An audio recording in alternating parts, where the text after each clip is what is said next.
A year ago, as President Trump entered the White House, it seemed there was no stopping the global rise of autocratic populists.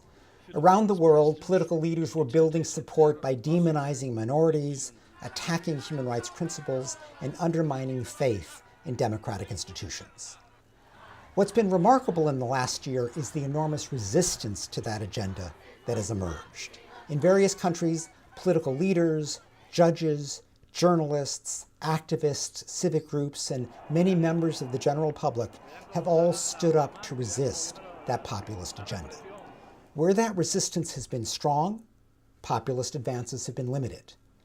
But where the populist message of hate and intolerance has been met by capitulation or indifference, the populists have flourished. France was perhaps the most important turning point.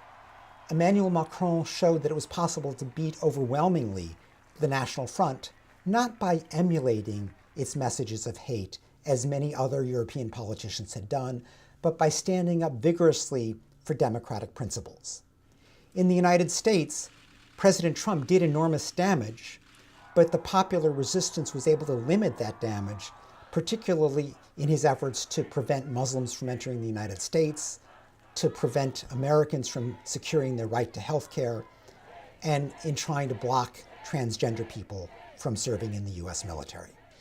People took to the street in Poland, in Hungary, in Venezuela to oppose the autocratic agendas of their leaders. In Africa, an effort to orchestrate a mass exodus from the International Criminal Court was met by an overwhelming round of support from African groups who convinced African leaders to stand with this court so that only one country, Burundi, in the end, left it. All of this shows that this is a battle very worth waging.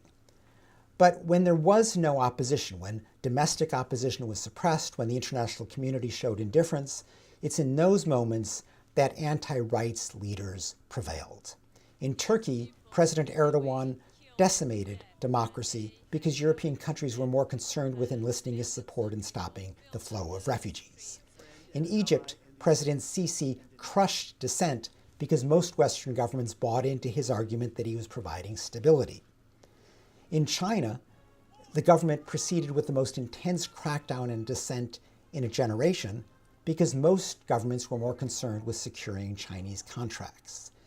Enormous catastrophes unfolded in Yemen, with the Rohingya in Burma, because most governments around the world didn't put the pressure needed to stop these atrocities.